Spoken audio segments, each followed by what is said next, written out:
Couch Guys Sports Podcast, episode number 134. Nick Quaglia, no Jared Scally this week. Once again, he's being a bitch boy. Jared is the best, and I know he's not going to listen to this. So let's talk some shit. He doesn't The listen. best this is Connor. Connor's with us as usual. The fill-in host, Connor Strayer, the Rafters podcast, Couch Guys Sports blogger. Freaking Jared, every single time when he can't do a show, he doesn't tell us a day in advance or 2 days before. He tells us day of. That's what I got to text you. Yeah, and I enjoy when you text me. And you know what? He probably doesn't listen because every time I fill in for you, he does not make fun of you at all. He's just like, oh, Nick can't make it today. He's not like Nick's little bitch boy. Yeah, well, we're slightly different people.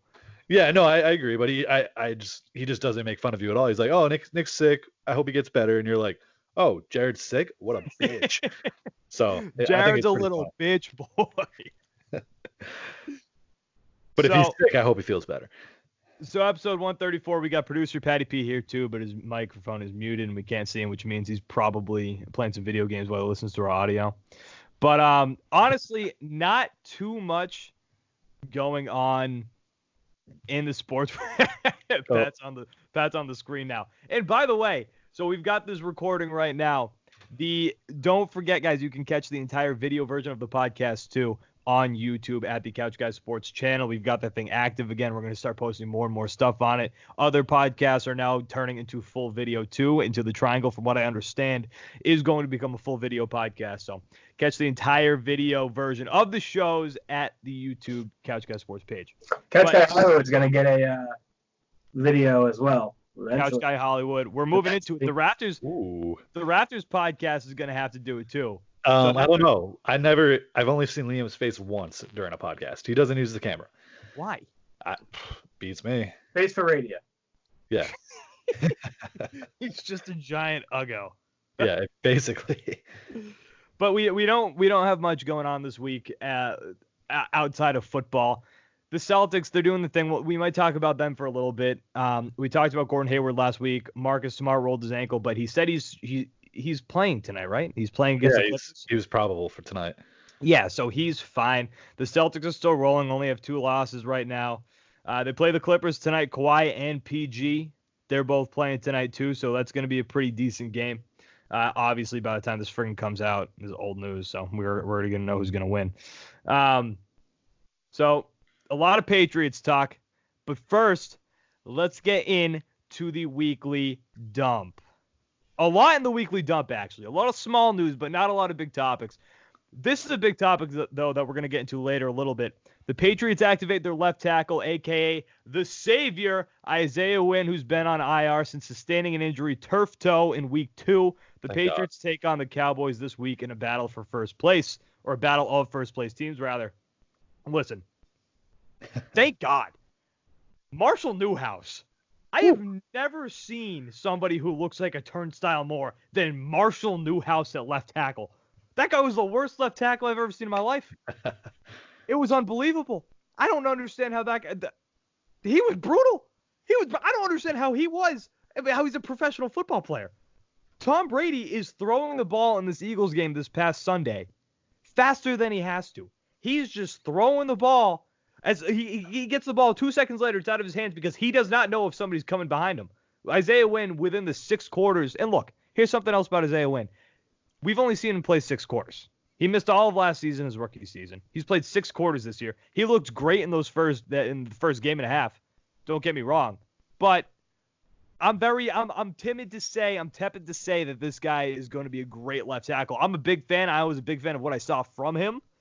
I know there was a lot of hype around him when he came out of the draft from Georgia. Sonny Michel's guard on that same team. I think he will be good, but you gotta be a little tepid with it because we haven't seen too much game film on him. This is like the whole Jimmy Garoppolo ordeal when he had 6 quarters and people were deeming this guy one of the next great quarterbacks in the league. He kind of is. No, he's not. Hey, you want to talk about a game manager? Jimmy Garoppolo is a game manager. Hey, he's really good at it. Well, he's got a really good team around him. I He does. honestly, I think if you put a lot of adequate quarterbacks, I'm not out on Jimmy G by any means, but I think if you take a lot of adequate quarterbacks and you put them in the position that Jimmy G's in, I think they would be about the same. And You that think? defense really good in San Francisco. He's smart and he does his job. I think he just knows what Yeah, to do and he's what not to do. smart enough. And a lot of quarterbacks out there aren't smart. Some of them don't have brains. He's smart enough, like last year when instead of electing to go out of bounds, he decided to cut back in and blow out his ACL. Guy's got a big old brain. Hey, that was his first game and he was trying to make some noise. That was not his first game. That was just well, pure stupidity in the with middle. Stan Fran, he was trying to make some noise, trying to get the crowd pumped up, and it Well, it was screwed stupid. him over. Yeah, it was stupid, but I credit him for doing it. He was trying to make a big play. Anyway, number 2, Rob Gronkowski teased a major announcement. I am so gronked out. Over the weekend on Tuesday, he announced that he's having a Super Bowl party in Miami. Awesome. Congratulations. He cannot do this every time. I'm sick of it. I don't even want him to come back anymore. I don't want any more tease announcements. If he's going to come back, he just has to tweet out, hey, guys, coming back. He has until November 30th. He has 10 days from the day of recording to decide to say he's going to come back. He's definitely not coming back this year. That was part of his little announcement that he made for the party. Love Gronk, love what he did. I'm a little gronked out right now. I don't need to hear from him. And then, by the way, that same night, he decides to dance at the Lakers game. That was awesome. It was wild, but that was gronked out right now. He was choreographed with those dancers. Oh, you saw that video? Cool. Oh my God, he was doing twirls. He was like dancing James around. Corden. Oh, was it? Yes, James Corden was also one of the dancers. Oh, I did not know. But yeah. But do you know what there's going to be at his party? What? Polynesian dancers. He was big on that. I don't know if you watched the whole video. It was hilarious. Awesome. No, I did. He was like Polynesian dancers. It was pretty funny. Colin Kaepernick's little NFL showcase didn't exactly go as planned. That was a big topic that we had last week. On Saturday, after he and his team decided to move it to an Atlanta high school field, citing that he wanted this process to be absolutely transparent. Now, the original NFL showcase was not going to allow media inside. They wanted to be as transparent as possible. Kaepernick's camp did. They also cited concern over the waiver that the NFL was trying to have him sign. Now, reportedly, they have all showcase participants sign the same waiver, except this one reportedly was different. So before I make any harsh judgments, I want to see what that waiver said.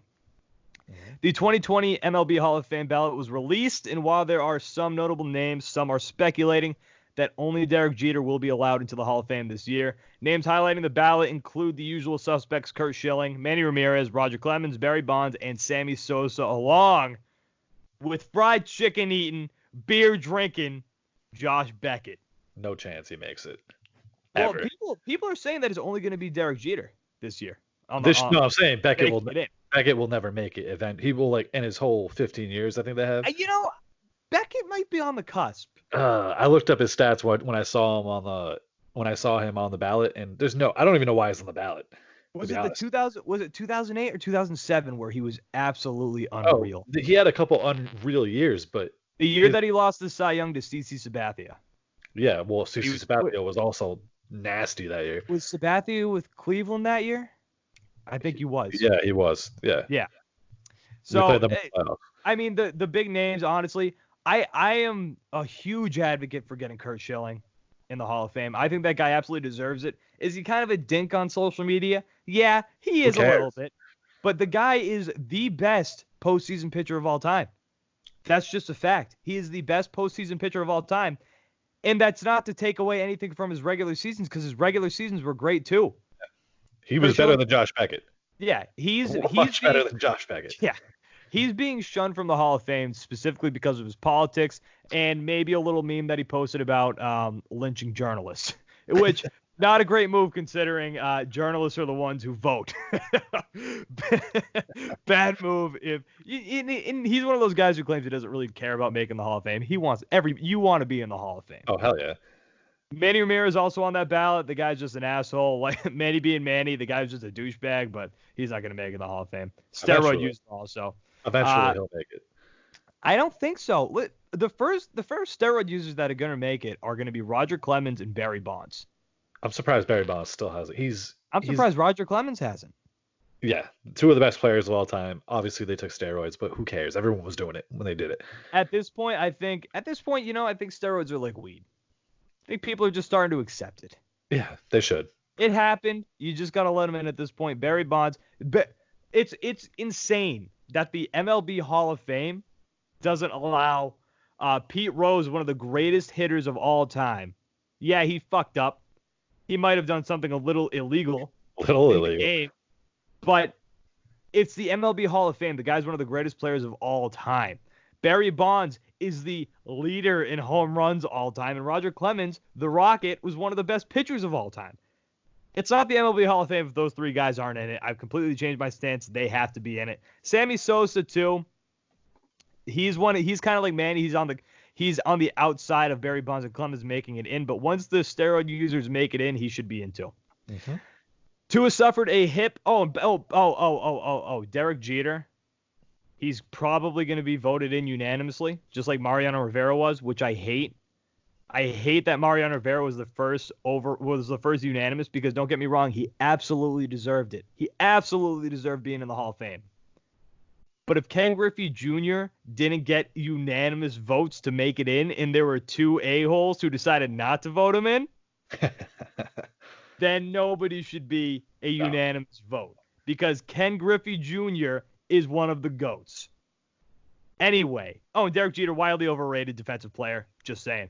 Tua suffered a hip. Oh my God. Oh gosh, those jump throws. Congratulations. He is such an overrated shortstop. All right, I shouldn't have done it. Okay, keep going. Such an overrated shortstop. On to the Tua news. Tua suffered a hip subluxation. Some people might say, hey, what's that? That is the injury that actually ended Bo Jackson's career. In Saturday's Alabama game, ending his season, removing him from the Heisman race. Now LSU's Joe Burrow, who's been a stud this year, will most likely take the award following this injury. Dwayne Haskins was caught on camera on Sunday pleading with his offensive line, which was kind of funny, kind of sad. Guys, what do I have to do to help you guys out? The worst run organization of football. Mm-hmm. I'm making that stamp right now. The Redskins might be worse than the Bengals and the Browns. They're fighting right now for the worst run organization in football. Carmelo Anthony is back in the league after inking a one-year deal with the Portland Trail Blazers. Myles Garrett, so this happened directly after our recording on Thursday. Myles Garrett will be appealing his suspension after the league decided to hammer him, much like he did to Mason Rudolph's head. The league suspended him indefinitely through the rest of the season and the playoffs. The Astros' punishment for their sign-stealing scandal will reportedly be unlike any punishment seen before in baseball. Memphis's James Wiseman has been given a 12-game suspension. He has 11 games left on that suspension since he already sat out of one for ineligibility from the NCAA for his mother accepting $11,500 from Penny Hardaway in 2017 and playing in 3 games this season where he was ineligible. Connor, do you have any thoughts on that? That's college basketball. Not really. You want to know something? I've been seeing this story pop up the past couple of days. I've had no idea what he did wrong. I never looked. No, I didn't care to look. It's so dumb, the whole story. I read a couple things on it and I was like, who the fuck cares? Just let the kid play.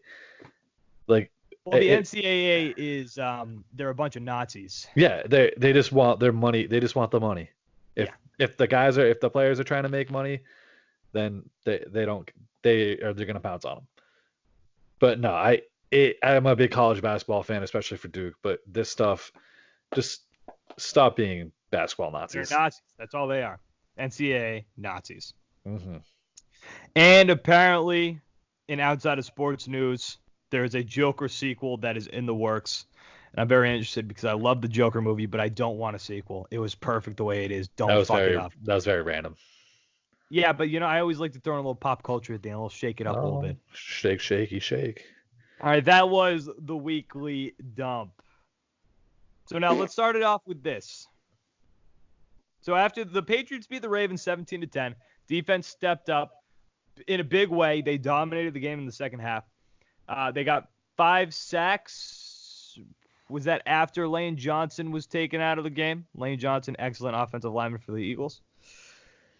Look, Tom Brady pissed after the game. The offense, again, kind of looked like ass. The one touchdown that they scored, Julian Edelman was the quarterback. Julian Edelman threw that touchdown pass. It was a sexy pass. So Tom Brady, very obviously after the game, was angry, was distraught, was pissed, was peeved. And here's a quote from the press conference. It's just frustration with the offense. We're trying to grind them out. I'm happy we won on the road, but at the same time, I just wish we'd score more points.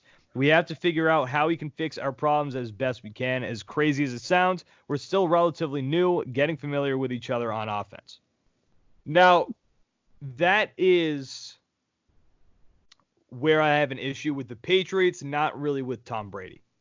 So the past 2 off seasons, Tom Brady skipped the optional summer workouts, the optional training camps. Mm-hmm. And a lot of people are saying, Tom, come on, you have to work with your team. You have to work out with the rookies. You have to build some chemistry. Why does it matter if Bill's going to get rid of all of his targets that he has at the start of the season? It doesn't. He had Demaryius Thomas. Demaryius Thomas is gone. Cam Meredith was on this team at one point. Cam Meredith is gone. See ya. Josh Gordon, gone. Which, at this point, I've got a problem with Josh Gordon being gone because at least he had a rapport with Tom Brady. This offense, the passing game, is non-existent right now. It's not a good passing game at all. And you had Antonio Brown at one point for a game. One game. Hey, we're going to talk about Antonio Brown too in another segment here. But just the inconsistency that he has had with his targets, I think, is a big problem and a big key as to why this offense hasn't worked out the way that we would like it to work out. But also, some of this is on Tom Brady because when he's had the opportunity to throw the ball, he's made some dumb decisions. There was an interception that was dropped by the Eagles in the end zone on Sunday. So, I mean, Tom's pissed. He has a right to be pissed. The offense isn't working.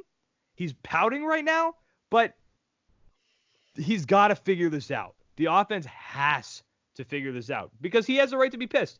He doesn't have targets. He's a 42-year-old quarterback with a broken down offensive line with no targets. The best wide receiver Sunday, I thought the best was Ben Watson, and that's not good. Well, Ben Watson made a diving catch. No, but like the only played pretty well. Catch. He played pretty well. He had 52. He was the second leading receiver in yards, 1 yard behind Edelman. I mean, I think he was the best receiver that day. I think he played the best. But he just doesn't have targets. But aside from that, I think that you can figure this out more if the offensive line starts working itself out now that Isaiah Wynn's back. And the thing is, and I think a lot of people they have the right to be excited for Isaiah Wynn to be back on this team this week. Yeah. But I don't know if he's going to necessarily save the entire offensive line. And I think that it was underrated even by me at the start of the year. I love the offensive line. I pay attention to the offensive line more than a lot of other spots on the field. I think there was a big hole that needed to be filled with the loss of David Andrews at the start of the year because he is the captain of the offensive line. And the center, a lot of people don't understand that the center is almost like quarterback number 2 on this team. He is making calls. He's pointing out defenses. Ted Karras, I don't think, has been fulfilling that role the way that David Andrews would have liked. David Andrews is a great center, and you're seeing the offensive line in different areas. It's not just Marshall Newhouse. As much as we want to beat up on Marshall Newhouse because he's the easy target for people to go after, because that's what you see on social media, so people harp on that. Mm-hmm. Shaq Mason, who is one of the highest paid right guards in football, has been getting his ass kicked this year. Marcus Cannon's been pretty good. Joe Tooney's been great. Joe Tooney's been the best. But another problem has been Shaq Mason. So Isaiah Wynn can come back and shore up that left side. Shore up that left side. But I don't know if that's necessarily going to fix all of the offensive line issues. Now, it might. We'll find out soon. It might. It might solve a lot of issues because Brady needs confidence on his blind side, which he had last year with Trent Brown. Trent Brown came in last year, was a big question mark for a lot of people. There was a lot of work ethic questions about him, and he was great.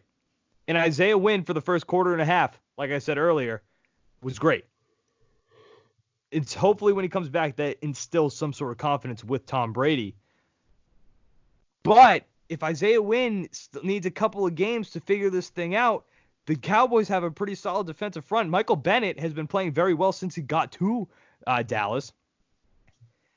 If he can't give Tom Brady that confidence in his blind side, we might see the same exact thing that we saw last week with the receivers, with Tom Brady, with the passing game. The passing game hasn't been that good this year. Usually the passing game is the key to this entire is the key to this offense. But they haven't been this year. Or you know what? I guess they have been this year. Because the running game sucks. Yeah, Sony Michel. Ew. Sony Michel, who's back on my fantasy football team, even though I'm mathematically now eliminated. You were eliminated a long fucking time ago. year. What? No, I wasn't. Yeah, you were. No, I wasn't. You were gone probably 4 weeks ago. There was legitimately 3 weeks. If there was 3 weeks left. If I won last week, mathematically, I could have gotten in. I needed you to lose. Which I did lose this week. Or last week. I know. That's the thing. Everything worked out for me except I needed to win, and I didn't win. Put up the second most points and lost. Boom. You? Oh, hell yeah. Oh, sorry. That happened to me 5 times this year. Boo-hoo. Yeah. I needed the game more than you did. Well, technically. I'm still in the playoff one. I'm now out of the friggin' league. The best team of all time to come in last place. I'm going to stick by that. Hard. You're welcome. The best team to come in last place by far. Hey, my draft picks cursed you. What can I say? You know what? They honestly kind of did. Yeah, but anyway, going back to the running game is also a giant issue with this team because you are so one-dimensional, Connor. The defense doesn't have to worry at all about what you're going to do. Mm-hmm. They know that if you run it, they're going to get you because your run game sucks. They're going to get you. Sony Michel, this guy has just been awful. He's been such a bust. And it sucks to look at who was picked after Sony Michel. Nick Chubb picked after Sony Michel. Lamar Jackson picked after Sony Michel. Those are 2 solid names picked after Sony. And Sony's not a bust. He's in his second year. He's got bad knees. We knew he had bad knees in college. But the run game has to do something. The run game has to pick up so you're not just one-dimensional. Because there was a crazy stat that came out of Sunday's game. And this goes back to the run game just with people knowing, with teams knowing that you have to pass the ball. You don't really have any other option. This is a tweet that came from NBC Sports Boston's Phil A. Perry. 23 of Tom Brady's 26 completions came within 10 yards of the line of scrimmage. So there were only 3 passes that he completed that were over 10 yards on Sunday night. And then 19 of those 23 came within 5 yards of the line of scrimmage. Gross. Not only do the Patriots not have a run game, the Patriots don't have a deep threat. They don't have an offense. There was one area, and it's between the line of scrimmage and, I mean, mathematically, the 5 yards away from the line of scrimmage that Tom Brady's completing these passes on Sunday. You're not going to do shit with an offense like that. Mm-mm. Now, you know who could help? One Antonio Brown. Oh, no, not Antonio. So Antonio Brown, absolute spark plug. Absolute. And I wrote about this on Couch Guy about what the hell this guy did to start the year. Antonio Brown has by far been, I'd say he's been the biggest story thus far of the entire season. And not even just with the stuff on the field, just with what he's done all season long from the summer, with this cryogenic chamber BS that he did, where he got frostbitten feet, with the whole helmet controversy in Oakland that ultimately he ended up almost fighting Mike Mayock, the GM in Oakland, then coming to New England, having the sexual assault cases put on him, which I think adds a whole other layer to this, because we don't know what is going on with that. No clue. Ever since Antonio Brown got released from the Patriots, we have not heard a peep about the sexual assault case. Little weird. So, on Tuesday, November 19th, AB tweeted out of the blue, Mr. Kraft, I apologize sincerely to you and your organization. All I wanted to be was an asset to your organization. Sorry for the bad media and the bad drama. Thank you, sincerely, AB. So now I've got a couple of questions here, Connor. Why did this come out? They must be talking. Must be some chirping. This is just a theory. I don't even know if I believe this. But this sounds a little something like the Patriots gave AB a call after Brady was a little pissed on Sunday and said, hey, We need you to apologize to Kraft publicly, and then we'll bring you back. I hope so. Now, that's a theory. Again, I don't even know if I believe that, but that's just a theory. I'm hoping they did that. Yes. I mean, okay. So, okay. Well, yeah. You go first. My heart says that I absolutely want Antonio Brown to come back because when he came out with this tweet, I just so happened to look up a little highlight of him and Tom Brady making a nice little touchdown connection against in the end Dolphins zone in Miami. It was awesome to see. It was beautiful. Listen, Antonio Brown is one of the best receivers in football. Not even a question. He's probably the best receiver in football. And having him in a Patriots uniform was, but there's so much baggage that comes along with Antonio Brown. Who cares? Kraft cares. Kraft has a lot of Kraft. Image, it all comes down to Robert Kraft. That's all it is. I think Robert Kraft is the reason that he's gone. I don't think Bill Belichick wanted him out of here. I don't think Tom Brady wanted him out of here. I think it was Kraft. Oh, and after 100%. he took that shot at Kraft, Connor. And after that, I thought it was a death sentence. I didn't think Kraft would ever take him back, and I still don't know. I don't think Kraft would take him back.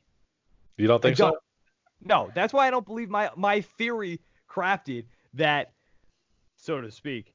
I don't think that my theory crafted has any weight that the Patriots actually reached out to him and said, hey, you have to apologize to Robert Kraft and we'll bring you back. Because I don't think Kraft will bring him back. I think he wrote a death sentence when he sent that out. But at the same time, I don't want other football teams to get this guy. I don't want any contenders to get this guy because there's no chance that he sits out the rest of the season. You know, like, what is the word on him now? Is he, like, allowed to play right now?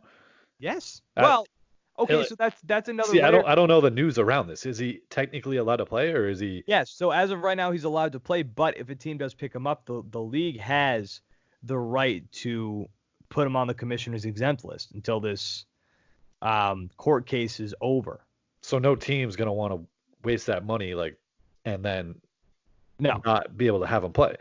No. So, but there are questions like is he worth the baggage that's going to come along? Is he worth the PR issues? Because people are going to see this. People are going to see Antonio Brown come back to the Patriots, and they're going to hammer the organization again with, there's the Patriots. They only care about winning.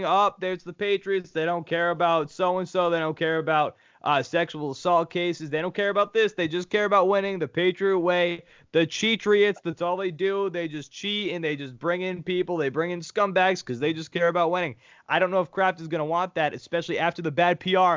Remember, Kraft had some bad PR earlier this year that involved a spa parlor.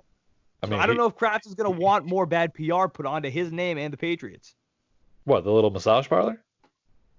Yeah, he was just getting a massage. Yeah, just getting a massage. He was getting a little lotion massage. Yeah. Who cares? Yeah, who cares? He needed a back rub. Yeah, we haven't seen any videos, so as far as I know. Whoa, I don't want to see a video, first of all, even if it is a back rub. First of all, no. Let me tell you, if a video comes out, Connor, and I stand by this, I'm watching that video. Oh, I'm watching it. Yeah, I'm 100%. You're gonna watch the fuck out of that video. I don't know about that, but I will probably watch it once. Minimum 3 times you're watching that video. 3 times a day. Okay, minimum 3 times a day. Yeah, 3 times a day. But I mean, I don't think the Patriots will sign Antonio. I don't think they'll bring him back, but I'm hoping they do. I mean, we can only pray and hope. I don't care. I've changed my tune with this. I didn't want them to bring him back because of the bad PR. I didn't think they needed him. Now, after seeing the way that this Patriots offense looks, bring him back. Sign him back up. I don't even care. But the offense stinks. I don't even care. If we bring him back, we have a better chance of winning the Super Bowl. And if we do win the Super Bowl and we do get bad press, cheaters, well, you're signing this guy. I don't give a crap. We just won the Super Bowl. Win the Super Bowl no matter what happens. Doesn't matter. Win the Super Bowl. If you bring him back, do you think that he can behave himself for what's the record right now? We going to week 12? They're 11-1. Are they 10-1? They're 10-1. 10-1. Yeah, they had the bye week. Yeah, 10-1. 10-1 or 9-1, whatever it is. Can he behave himself for another 8 weeks or so? I think he can. He's going to be with one of the most well-behaved organizations, and I think they're going to have eyes on him everywhere he goes. I That think didn't he'll help be. the first time though. I mean, kind of. That's the thing. He didn't do, as far as we know, anything. I mean, okay, you know what? I'm saying that, but then you forget about those text messages that he sent to the woman, like Oh. basically threatening her. Well, you can't. No one's gonna be like. They're not gonna have like a guy like look over his shoulders while he's texting. I mean, maybe they should have like a text guy. They might, I don't he's know. gonna delete his social media too. If the Patriots brought him back, he's gonna delete his social media. They might have him like Oh, be they one of their would. pods They or absolutely something. would. You cannot let this guy tweet. You can't Can't do let it. him do or Instagram, whatever. Just keep him off social media and just don't have any distractions. Because if he is on the field with us, we have a better chance of winning the Super Bowl. Yeah, 100%. absolutely. It's not gonna hurt us at all. So now, this also comes back from, and I haven't mentioned this yet, Antonio Brown. So the reason he's apologizing to Robert Kraft is because he sent out a tweet, which is, again, why I don't know if Robert Kraft is going to ever bring him back. He sent out a tweet after the Patriots cut him saying, I don't have the tweet in front of me. Basically saying the quote was different strokes for different folks, referencing that he was allegedly he was accused of sexual assault. Robert Kraft was caught allegedly at a massage parlor. Same with Antonio Brown. This is all alleged. So Antonio Brown's case also, and we don't know what happened there. There is that situation is fishy, and It's alleged, again, yeah. I don't give a shit if Antonio Brown is guilty. If he's not, if he's guilty, lock him up. I don't care. If he's innocent, then that lady should be locked up for lying about this. And he should deserve to be in the NFL. He should be playing. Yes. Now, it's a tough situation because I would love to have him back with the Patriots, and I would love to see him play with this team. He would help the offense so much because right now, with the way that this offense looks, you don't have to worry about double teaming anybody realistically, right? Maybe you have to worry about Julian Edelman cutting over the middle, but you don't have to worry about like that was something still beneficial with a guy like Josh Gordon, with a guy like Robert Gronkowski, with Gronk on this team, because they had to worry about him so much so that they would have to double team him. They would have to keep an eye on him. You don't have a guy like that in this offense. So you can just play regular defense, and you can just focus on one guy at a time, and they're not going to be too big of threats. If you bring in a guy like Antonio Brown, they're going to have to worry about him. So he would improve this offense immensely, and maybe the running game would figure itself out too. Maybe. We'll see. This is even if he comes back. There's like maybe I'm giving it a 10% chance he's back on this team. 10. I might even go less than that. Yeah. This is all hoopla. It's all trying to get Boston sports news people talking. He's not coming back. Okay. I doubt he comes back. What was that? Huh? That welcome? Who said welcome? No, I said it's working. Oh, it's working. Gotcha. It's getting us talking about it. Oh, it's working. All right, and so the offense isn't great. The defense I think proved itself this week because they played the Eagles, and the Eagles are a so-so team. They're not great, but they have a very competent offense, and the defense played great against them. Now, are the Ravens the best team in the AFC? Looking at how bad the Patriots offense is, and you know what, Connor? Honestly, at this point, I might say yes. Because my one major issue with the Ravens was the defense. Mm-hmm. And they're playing better defense. The defense has improved a ton since the start of the season. The defense is 6th in the league in points allowed. And the Ravens offense, huh? What are we though? Are we like first? I think they're first. Oh yeah. Yeah, so I mean, there's no question. I think the Patriots defense is better. Yeah, the Patriots are first. They give up 10. The Patriots have a better D. Points per game. They have a better D. The Patriots do have a better D, and they're 9-1. So that goes back to our discussion from before. Yeah. So in couple how better their defense is now with the fact that they've got the number one running attack in football between Mark Ingram and between Lamar Jackson, and their passing game I think ranks in the 20s. It's not great for passing yards per game, but Lamar Jackson's figuring it out. And while he might not be a traditional pocket passer, I think at the start of the year, he said something. Before the season started in training camp, he said that he wants to focus more on being in the pocket and passing. And he's done that. And my biggest concern with Lamar Jackson to start the year and at the end of last season, and even in the middle of the year before he played the Patriots, because I was very skeptical of the guy before they played New England.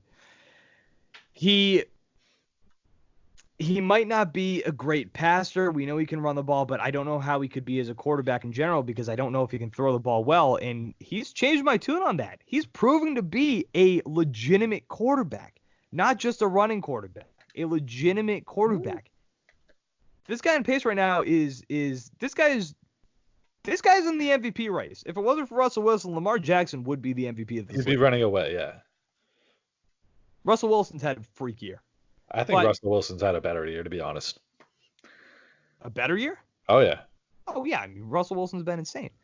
But just the Ravens' offensive versatility, the Ravens' defense getting better, and you look at the Ravens' offense too. Between their tight ends, you have Mark Andrews, you've got Hollywood Brown, you've got Mark Ingram. They've got weapons on that offense that make defenses have to, like I was saying about Gronk earlier, have to pay attention to him. Mark Andrews is a very, very talented tight end. Talented tight end who can outrun you, who can beat you, who can overpower you. Mark Ingram, solid, very better than average, close to great running back in the league. And you add that, you got Seth Roberts too, who's been a very talented wide receiver. This offense is versatile. The offense is great. The offense is very, very, very good. And you got Justin Tucker, one of the best kickers in the league.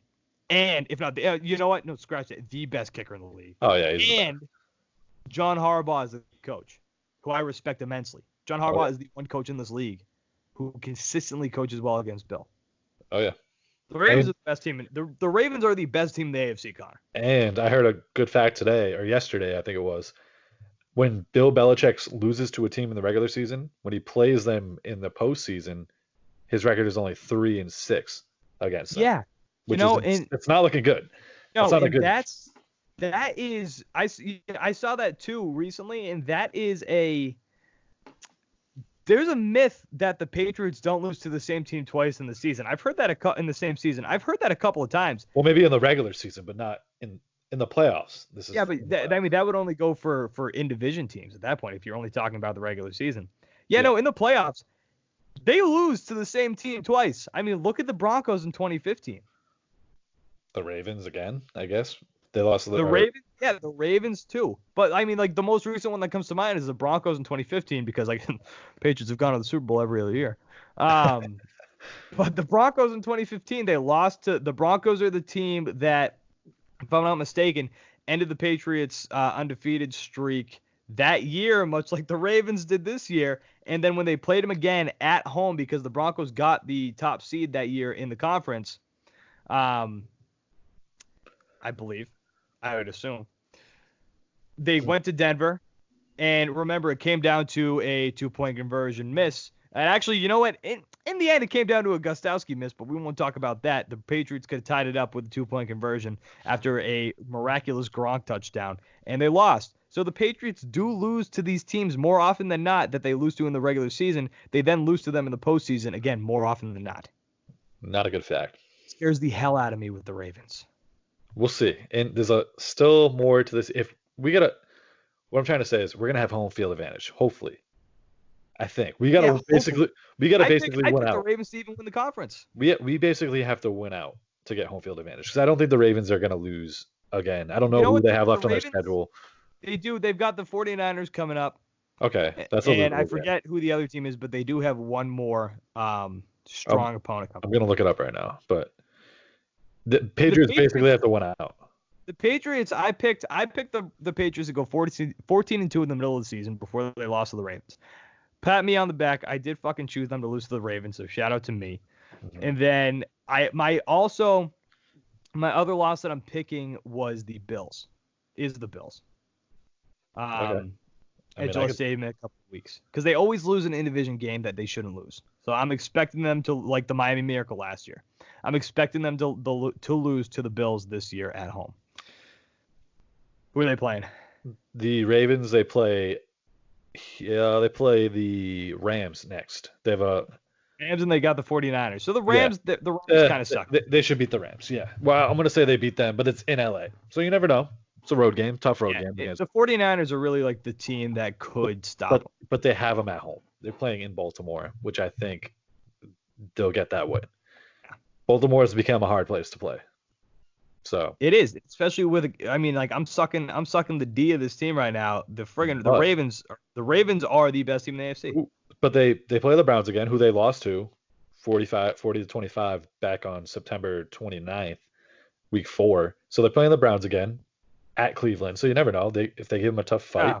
They play Pittsburgh, who's been on the rise lately. No, they suck. And they play Buffalo. I mean, they play New York too, but New York sucks. And Buffalo is a sneaky good team. Yes, Buffalo at Buffalo. So what does Buffalo have? 2 losses, 3 losses? 3. I think they have 3. But Buffalo's a good team. I can see them losing week 14 at Buffalo. 1 o'clock start. I'm gonna say they lose that week. Buffalo is 7-3 right now. It's gonna be tough for the Patriots, and I hope to hell they don't have to play the Ravens in Baltimore in the postseason, because I don't think they're going to win. I don't think if that's the case, they're not going back to the Super Bowl. If it's in Foxborough, I'm way more comfortable, obviously. I think they barely get by if they're playing them in Foxborough, but if they have to go to Baltimore, I don't think it's going to end well. All right. Anything else? You look ravishing today. The new I'm wearing a shirt that doesn't really fit around my stomach, but it fits really well around my chest area. That's disgusting. But I was talking about your hat. You have a brand new Boston Red Sox hat. I haven't seen that. It's nice. Oh, I legitimately just got this in the mail today. Oh, there you go. Breaking it in. You've seen it first here on the Couch Guy Sports Podcast. All right. Well, my leg's asleep, so I'm going to go. Free advertising for Heineken, by the way, this entire video. Yeah. Friggin' Heineken, if you see this, start paying, pal. I'm wearing green, too. Let's do a Heineken ad. Honestly, I'm not a big Heineken guy. It was just what was in my fridge. I want it. I guess we're not doing a friggin' Heineken. I want a 12. I want a 12 pack. So. Guess we're not doing a Heineken ad now that you're railing them. Right. Oh no, I love Heineken. No, it's too late. It's already out. Couch Guy Sports Podcast, episode number 134. Nick Quaglia, Connor Strayer, and producer Patty P. Jared, I'm sure will be back next week unless he bails on me again. Guys, the entire video is up on YouTube. If you're listening to the audio version, you can rewatch the entire thing. You can see my pretty face. You can see Connor's pretty face. You can now see Pat's face because I usually cover it with a logo if it is here. But I got to put the logo somewhere, and Pat doesn't say anything because he's the producer. He's a great producer. And also rate and subscribe on iTunes as well. Guys, it's big help if you guys do that. And, of course, go to the website and catch all of the blogs.